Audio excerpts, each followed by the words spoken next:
actual moon. They just look at your finger pointing at the moon. Basically, to understand anything, to discuss anything, there is a layer between you and the truth, between you and reality. This is a finger. It is simply a tool, essentially.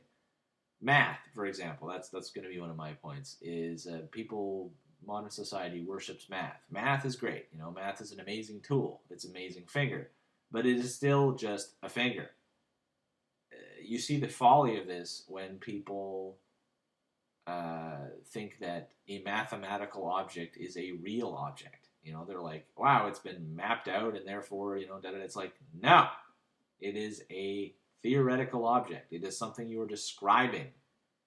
Can you eat it? Can you, I say eat just because, you can touch it. You could get all quibbly on me, but it is not real. It is a description.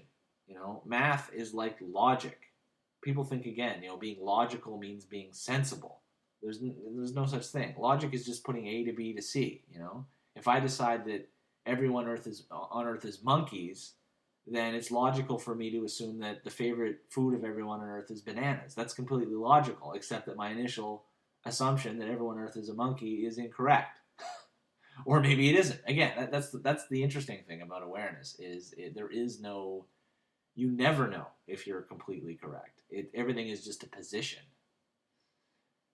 Anyway, see, that's the thing. There's a lot of things that I really understand now, or I get on my own level, but they are honestly very difficult to put into words. I mean, I can, but they're not, the convincingness of it really depends on whether you're in tune with my way of thinking, But whatever, what can you do? Anyway, so ghosts. We're almost there. There are different categories. There do seem to be differences between. There's basically, if somebody says I saw a ghost, and you said what did you actually see?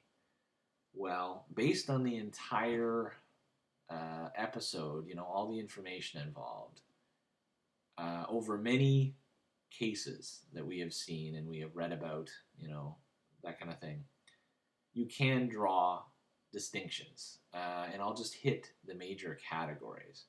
But again, keep in mind, the thing about this is, if you say a ghost, whatever the person saw falls in this particular category, that may be incorrect. Or it may be seemingly kind of halfway, or whatever.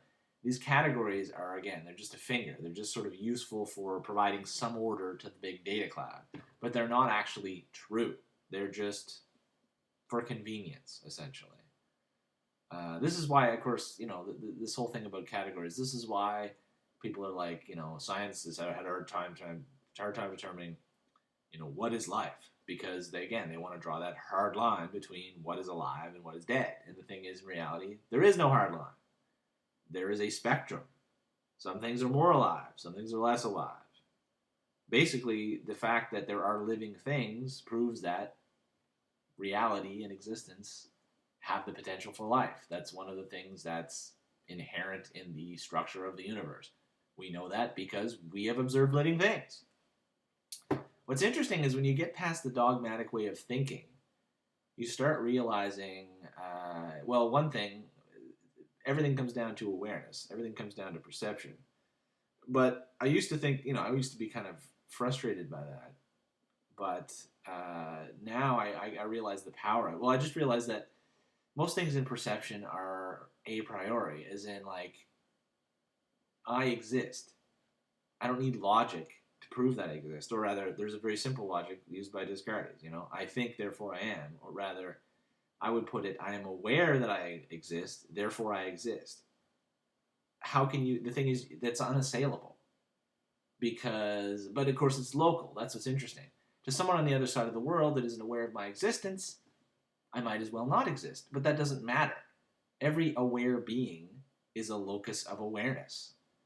You exist because you are aware. Well, you exist because you exist, but your awareness sort of, you don't really need proof in a sense. Like, you can go, this is all a dream. Well, that doesn't matter. That means you're existing in a dream. Therefore, you exist. You still exist. A very philosophical point, but it was satisfying to me to really kind of grasp that and go like, I see. And of course, what's interesting is that leads to, well, everything is that way. Your perception, well, the perception is completely variable. I mean, you look behind me, and I'm assuming that you see my living room, but that's completely an assumption. You're just assembling reality, and I assume you see that. But what if you don't? What if some error in the recording means that you just see a static background? Does that mean that I'm not really here? I'm just sitting in front of a bunch of static? Again, it's all perception. It really depends. It depends on the position of your awareness. Anyway, God, I'm really having a hard time coming to the point here.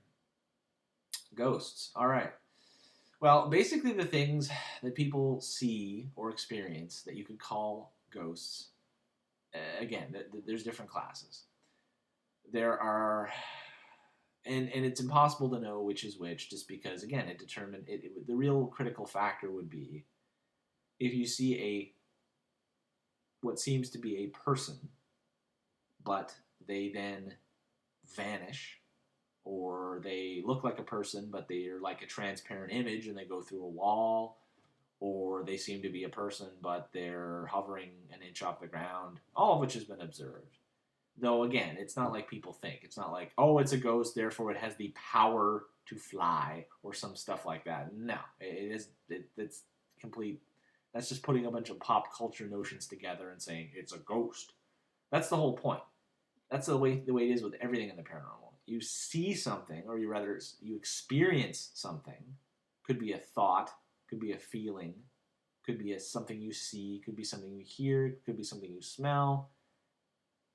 Again, awareness. You experience something through your awareness. If it's very odd, you could call it the paranormal. It is outside the mundane.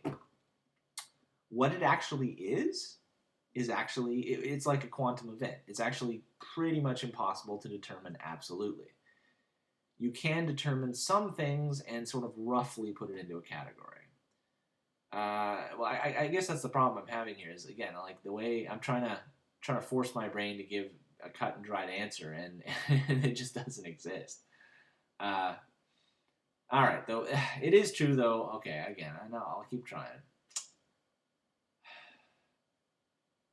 People see things like what appear to be people who have, later on they determined that it was somebody who, it was, the exact image of somebody who was dead. So you could call that a ghost. They'll see figures that have a regular routine that just seem to go around and, do the same thing, do the same footsteps across the same hall every night, or only during certain nights or whatever. Again, you could roughly put that under ghost. People see, apparitions typically. Again, the interesting thing is apparitions, ghosts, what have you. People tend to think, again, the white figure or whatever like that. That is sometimes true. But what's interesting is they can appear completely 100% solid in color. You basically think, oh, what's that person over there? That's kind of odd. You can even talk to them, and they seem, normal. And then you turn away, you go back, they're not there anymore. And you're like, whoa! That is, again, technically a ghost. It's an apparition, whatever. The rough categories really depend on a number of things. A lot of spectral events like that seem to be recordings. They don't seem to interact with people who observe them. And again, see, this is the thing. That could be something like being somewhere and hearing, not seeing a damn thing, just hearing an event that later on is determined, from research or whatever, like being at a train crossing, at a certain time of night, which I've seen stuff about that, and you're